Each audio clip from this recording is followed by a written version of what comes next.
Setelah mendekam di rutan Serang, Banten, artis kontroversial Nikita Mirzani kini tengah menjalani persidangan kasus dugaan pencemaran nama baik yang dilaporkan oleh Dito Mahendra. Namun, di tengah proses yang masih bergulir panas, Nikita pun juga dirundung konflik dengan Indra Tarigan. Bahkan, dalam persidangan terakhir, kubu Nikita dan kubu Indra saling bersih tegang, bahkan adu mulut hingga suasana pun semakin keruh. Lantas, seperti apa pembelaan dari kubu Nikita dan Indra Tarigan atas panasnya keributan di antara mereka bahkan sampai saling lapor ke polisi?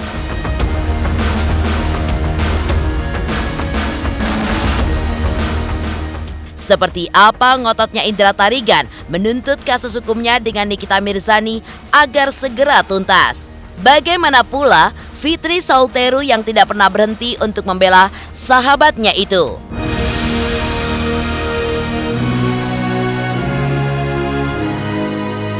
Persidangan pun terus berlanjut. Seperti apa Nikita yang menjalani proses hukumnya dan juga menuai kontroversi.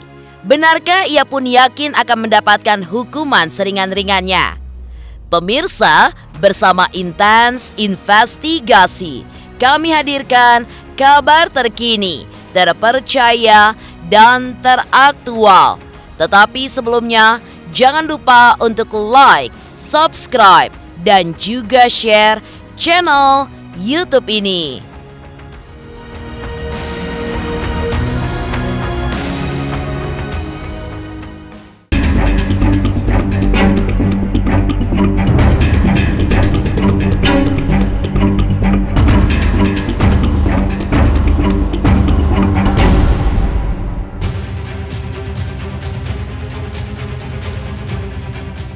Sidang perkara dugaan pencemaran nama baik dengan terdakwa artis kontroversial Nikita Mirzani masih terus bergulir panas di Pengadilan Negeri Serang. Namun, di tengah proses hukum atas laporan Dito Mahendra tersebut, terjadi serangkaian keributan antara kubu Nikita dengan Indra Tarigan. Ya, saking panasnya, Indra bahkan sampai beradu mulut di luar persidangan dengan Fitri Sauteru, sahabat Nikita yang selalu pasang badan untuknya. Hal itu terjadi di mana diawali dengan adu mulut antara Aji Pujianto teman Nikita dan Fitri dengan Indra yang akhirnya berujung permintaan maaf darinya.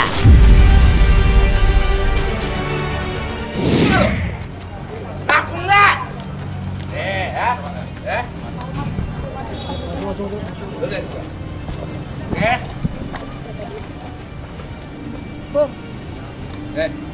Ini ya, Pujianto Aji pasti sekalian lu gue injak, bener nggak?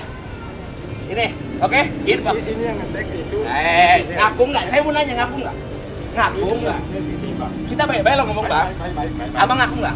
Jadi hari ini saya udah ketemu sama saudara saya. Memang kemarin kita ada salah paham di sosial media, ya. Tapi saya sudah minta maaf dan abang juga ini ikhlas sama abang saya karena memang kemarin ada kesalahpahaman. Oke? Gimana bangku? Iya, saya sebagai umat muslim tentunya barang siapapun yang membuat kesalahan ketika dia meminta maaf kita harus memaafkan. Kita harus memberikan contoh yang baik untuk setiap orang, untuk semua warga negara Indonesia. Setiap orang yang memang dia bersalah mau meminta maaf ya kita harus maafkan. Mau injak-injak palaku. Nah, jadi dia mau injak-injak palaku, ngetik namaku di IG. Kebetulan itu di postingan saya. Nah, beliau sudah meminta maaf dan dia juga sudah menghapus, ya kan? Ya sudah, nggak jadi masalah. Yang penting kan ada pengakuan sudah berbuat salah, loh. Nah, teman-teman saya juga semuanya pasti akan memaafkan. Saya yakin. Kalau anak buah itu kan gimana pimpinannya? Kalau pimpinannya baik, insya Allah anak buah juga baik. Gitu. Pertama, saya menegur itu, saya pengen tahu sejauh mana orang itu punya nyali, kan gitu. Apakah cakapnya di medsos sama gitu dengan karakter dan sikapnya ketika kita face to face kan gitu. Nah ternyata di luar ekspektasi saya. Yang kedua, dia pertama yang kedua itu yang saya tadi tanyakan itu adalah menyoal pengakuan. Apakah dia mengakui atas perbuatan yang sudah dia lakukan, bahwa dia sudah mengeluarkan narasi atau kata-kata yang termasuk dalam kategori ancaman. Dia jelas bahwa itu di IG saya, di postingan saya gitu. Dan dia mengakui. Dia mau menginjak ya, leher saya itu. Nah, makanya tadi saya samperin dia. dikira saya memang serius mau nginjak leher saya, karena ini menjadi catatan sejarah juga kalau ada orang yang mau nginjak leher saya tuh, gitu. Nah, tapi dia mengakui, saya hormati. Kalau orang sudah mengakui, saya hormati. Dan dia meminta maaf, ya saya harus maafkan. Namun, alih-alih sudah meminta maaf, Indra pun malah terlihat mendatangi Polda Banten usai beradu argumen dengan Fitri dan Aji. Ia pun merasa mendapatkan perlakuan tidak menyenangkan, bahkan mengalami kerusakan kendaraan, sehingga ia pun memutuskan untuk membawa permasalahan ini ke jalur hukum. Lantas, akankah kemelut antara kubu Indra Tarigan dan Nikita semakin panas dengan adanya hal tersebut?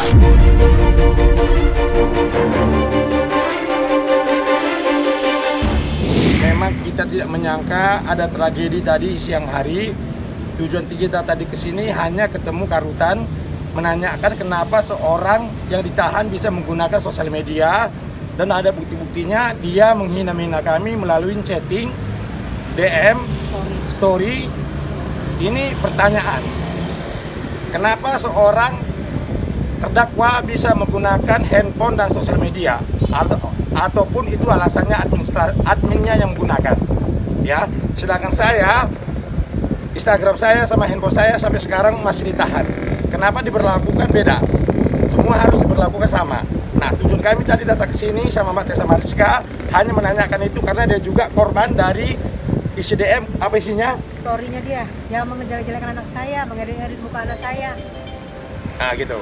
Nah, terus pas tadi kita nyampe di pengadilan, udah terjadi tragedi di sana.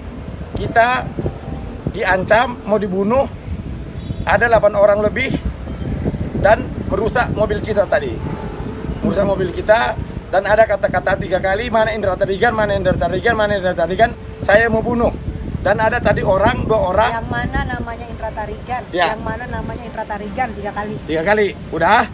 Dan ada 2 orang lawan arah bawa motor, mau nabrak, nggak pakai helm, mau nabrak saya. Untung Tessa Mariska narik saya langsung belakang, dan abang ini juga narik saya. Udah, begitu hidupin mobil, jalan, langsung dipukul itu mobil, kaca bang ya? Ya. Kaca dipukul sama spionnya. Kaca spion. Kaca spion pakai alat apa tadi ya? Palu. Itu dihancur semua, ya. Terus bukan sampai di situ aja, kami jalan ke Rutan, itu juga masih terjadi keributan di sana. Aku nggak tahu Instagram dia, tapi aku ditetek orang, ya kan? Ya aku komen di situ. Aku nggak tahu itu Instagram dia. Dia menanya ke saya, kenapa abang ngancam-ngancam saya? Aku bilang ini Instagram siapa? Instagram saya. Nah, deposit itu abang siapa? Saya jelasin kan. Nah, di situ kami saling minta maaf. Udah damai. Udah saling memaafkan tadi. Kan lagi live juga. Dia lagi live. Wartawan, media tadi semua saksinya, termasuk abang ini juga tadi. Dia kan bang? Benar. Nah, gitu loh. Nah, karena kami merasa terancam nyawa kami melaporkan hari ini resmi ke Polda Banten. Ada 3 laporan. Yang pelapor pertama saya, kedua Mbak Tessa Mariska, yang ketiga Arifin Manurung. Laporan pertama masalah 351 ayat 1 dan ayat 2, ancamannya 6 tahun. Yang kedua pengerusakan, itu pasal 406, ancamannya 2 tahun. 2 tahun 8 bulan. 2 tahun 8 bulan ya. Dan yang ketiga undang-undang TE, tapi undang-undang TE-nya pasal 27 ayat 3, besok kita lapor. Nah, tadi dari pihak penyidik bilang mobilnya akan diperiksa dulu, kerugiannya segala macamnya, baru nanti dipanggil siapa yang melakukan itu. Dan dalangnya harus dicari, karena ini pasti ada dalangnya yang menyuruh. Kalau kerugian mobil itu perkiraannya kira-kira kalau nggak salah 60 sampai 100 juta. Damai-damai tadi ya, langsung ada salah satu perempuan inisialnya FX langsung menyerang saya, mendorong saya. Sama Anda tadi gimana? Siapa tadi? Saya didorong. Terus? Dan saya kena cakaran. Cakaran terus? Ini saya kata-katanya menghina saya. Kamu ini nenek pansos, ini nenek pansos. Saya tantang. Kapan dari perut saya melahirkan anak saya yang sudah punya cucu? kalau kamu bilang saya nenek pansos. Tak mau tinggal diam, kubu Nikita Mirzani pun turut melaporkan balik Indra Tarigan ke pihak berwajib. Ya, Aji Pujianto pun diketahui juga membuat laporan balik ke pihak kepolisian atas kasus pengancaman yang ditujukan kepada terlapor Indra Tarigan. Fitri Sauteru pun mengaku bahwa dirinya menjadi saksi dalam laporan kasus tersebut.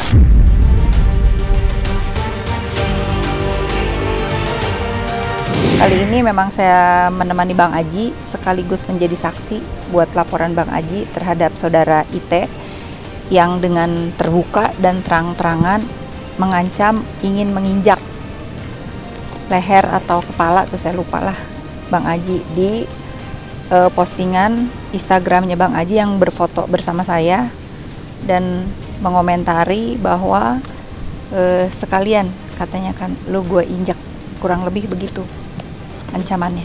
Si saudara IT itu memberikan komentar ancaman itu pas di foto saya dengan Bang Aji. Foto di mana? Pada saat itu saya lagi makan di Sensi, bikin foto sama Bang Aji, kemudian diunggah oleh Bang Aji karena kan menurut informasi dari netizen juga ada manusia yang berkoar-koar ingin menginjak leher nenek pansos gitu, tapi setelah tadi saya tanya di depan muka dia, ternyata tujuannya bukan saya.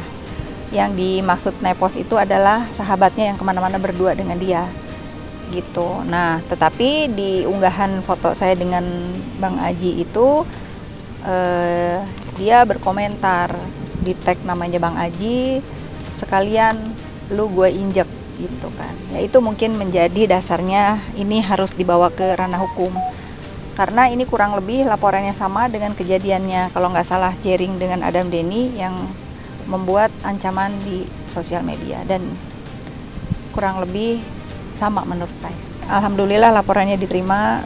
Terima kasih untuk Polres Serang Kota karena kejadian Bang Aji melihat ancaman itu pas lagi di kantor, kebetulan bersebelahan dengan Polres Serang Kota, jadi Bang Aji memutuskan melaporkannya di Serang Kota juga.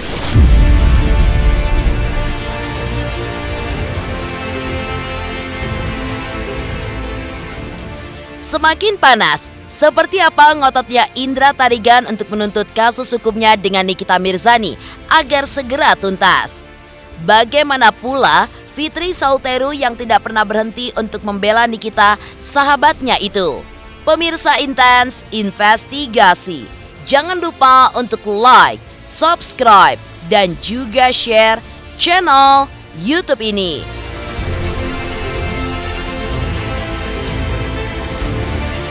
Halo, saya Chico Jericho. Saksikan terus Intens Investigasi yang tayang 3 kali sehari, Senin sampai Sabtu. Jangan lupa like, share, dan subscribe.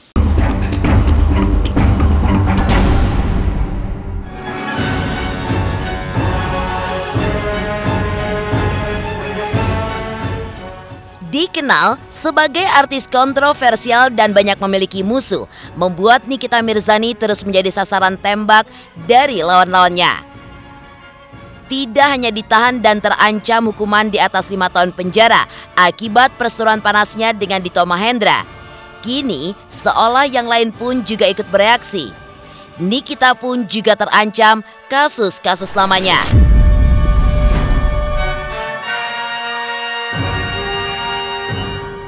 Salah satunya dengan Indra Tarigan yang melaporkan Nikita ke Polres Metro Jakarta Selatan pada 2019 silam terkait kasus dugaan pencemaran nama baik. Indra Tarigan pun bahkan sempat coba kembali untuk mendatangi Polres Metro Jakarta Selatan guna menanyakan kelanjutan penanganan kasus tersebut lantaran Nikita sudah sempat dijadikan tersangka oleh penyidik. Lantas, apa harapan Indra Tarigan terkait kasus yang pernah dilaporkannya tersebut? Benarkah Nikita yang menyandang status residivis atau orang yang pernah dihukum karena kejahatan yang pernah dilakukannya terdahulu layak mendapatkan hukuman yang lebih berat dari ancaman hukuman yang pernah membayanginya?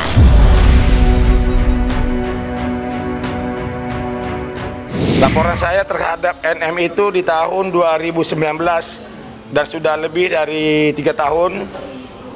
Dan laporan saya ini sebenarnya agak lucu juga.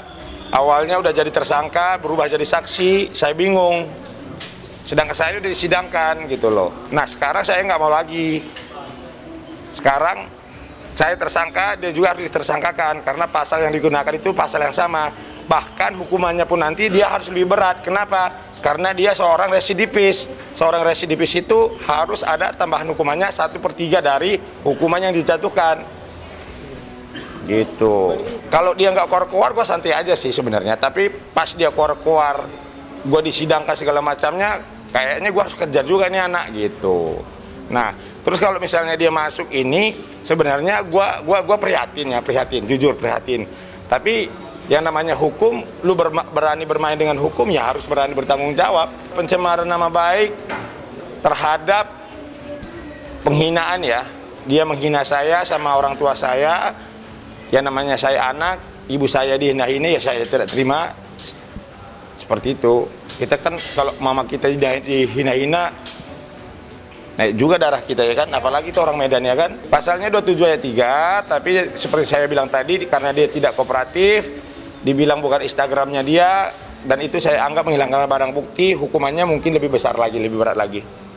Kalian coba nanti buka di Google atau di KUHP, kalau menghilangkan barang bukti itu pasalnya ada dan hukumannya ada. Pesan saya buat NM ya itu aja, kuat sabar, jalani aja proses hukumnya. Semoga kalau sudah selesai nanti ya tolong berubahlah. Saya akan bergerak kalau mendapatkan permintaan dari Nikita. Misalnya, Bang, abang temuin seseorang Bang untuk membahas perdamaian. Saya pasti lakukan. Tapi tiba-tiba saya bertemu tanpa izin dari Nikita, itu mustahil saya lakukan. Jadi semua itu tidak benar. Di saat kubu Indra Tarigan terus memburu Nikita Mirzani sebagai sahabat, Fitri Saul Teru pun selalu lantang untuk mengeluarkan pembelaannya. Ia pun selalu pasang badan di saat Nikita diterpa serangan dari para seterunya yang seolah tidak pernah henti. Fitri merupakan orang yang selalu setia untuk menjenguk Nikita di balik tahanan dan menemaninya saat jatuh sakit beberapa waktu lalu. Lantas, apa kata Fitri soal penyusup dan juga musuh-musuh Nikita yang justru bersukacita dengan ditahannya Nikita? Dan benarkah Fitri juga banyak kehilangan teman pasca ia menjalin keakraban dengan mantan istri Sajat Ukra tersebut? Jangan ada penyusup-penyusup yang pura-pura menjadi teman Nikita besuk ke sini. Ingat ya, ikutin peraturannya. Saya ke sini itu minta izin dulu dari kejaksaan. Setelah ada izin baru datang.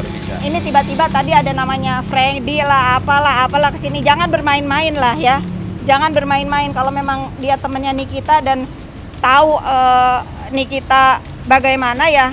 Ikutin aturannya. Apalagi tadi kan ada satu orang ngakunya lawyer. Tahu kan lawyer bagaimana. Jangan main-main lah sama saya. Yang tadi nggak kenal. Jadi teman-teman seperti sudah sering terjadi sama Niki kan, kalian kan selalu menyaksikan kan bagaimana Niki diintimidasi oleh orang-orang tidak dikenal. Jangan lakukan lagi, ini udah di ranah hukum. Niki udah di sini. Jangan coba-coba lagi intimidasi Nikita. Saya liatin mukanya satu-satu kalian ya. Jangan suka pura-pura menjadi teman Nikita atau apalah. Kalian tidak bisa berharap kalau para pembenci itu akan berduka. Tapi saya nggak mau sebut namanya di sini. Terima kasih atas satu orang yang pernah membenci Nikita, tapi dia memberikan support yang sangat baik buat Nikita. Terima kasih. Saya berulang kali nggak pernah mau menanggapi urusan pembenci Nikita. Saya kan sudah bilang mereka geng sampah. Kalian jangan tanya lagi. Masa saya harus mengomentari komentar perbuatan sampah? Kan nggak mungkin dong. Gitu. Ya biasalah. Orang bergembira, orang itu biasalah. Ini bukan kelasnya Nikita untuk ngeladenin mereka. Ya, itu saya serahkan lagi ke penilaian masyarakat ya. Karena kan sekarang semua sudah tahu nih, sudah pinter, sepenting apa. Tentunya semua masalah penting ya. Cuman urgensinya apa gitu. Atau mungkin diduga Niki akan melarikan diri mungkin. Atau Niki tidak kooperatif mungkin gitu. Tapi apapun kan. Kita sudah sama-sama menyaksikan ya Niki kooperatif ke sana dan pihak kepolisian juga ada alasan untuk datang ke rumah Niki. Kalau Nikita ya seperti yang kalian tahu lah, semua tahu Niki itu orangnya tenang banget kan, santai banget, dan seperti selalu saya bilang, Niki itu orang yang sanggup menerima resiko dari apapun yang dia lakukan. Gitu. Kalau dia ngerasa tidak bersalah ya dia akan bersuara. Setahu saya nggak kenal ya, setahu saya nggak kenal, karena saya kan sudah lama. Persidangan terus berlanjut. Seperti apakah Nikita Mirzani saat menjalani proses hukumnya yang juga menuai kontroversi? Benarkah ia yakin akan mendapat hukuman seringan-ringannya? Pemirsa Intens Investigasi, jangan lupa untuk like, subscribe, dan juga share channel YouTube ini.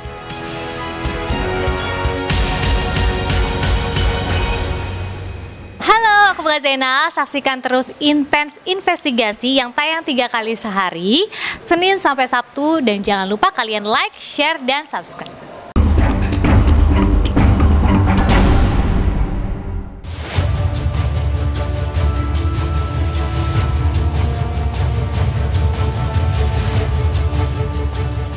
Di saat sejumlah pihak saling berseteru, saat ini Nikita pun masih terus menjalani proses persidangan kasus hukumnya.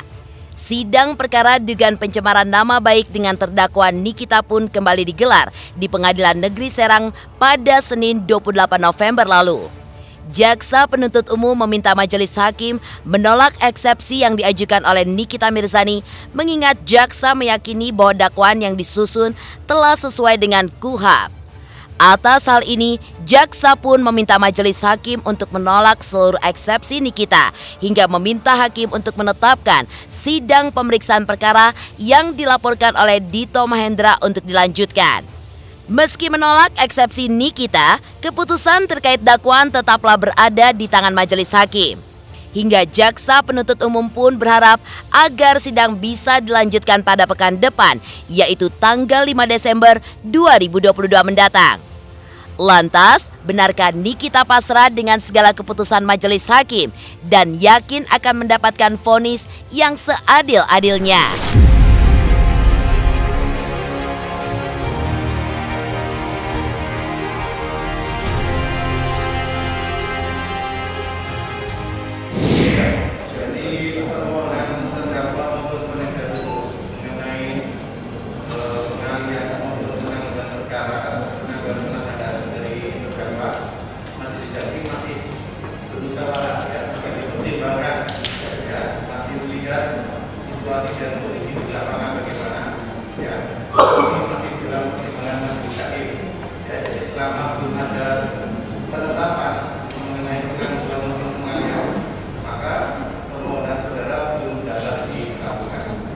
Sidangnya seperti biasa, lancar. Kan memang itu udah wewenangnya kejaksaan kan, ya. Ada rasa kecewa nggak sih, Kanik? Enggak lah, enggak kalau kecewa. Jadi gini, mungkin eksepsi belum ditolak karena belum diputuskan. Kalau jaksa keberatan itu pasti keberatan.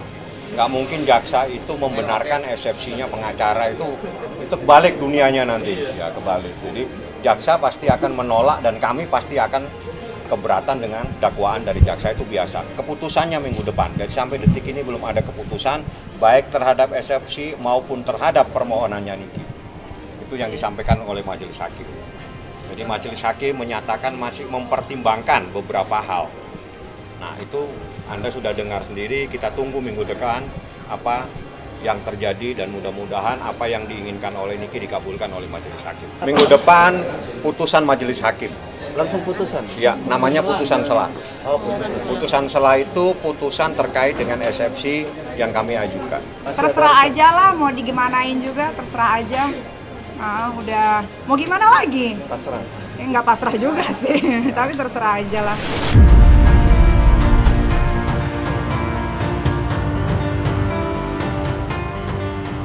Demikian pemirsa, kabar terkini, terpercaya, dan teraktual yang kami hadirkan hari ini.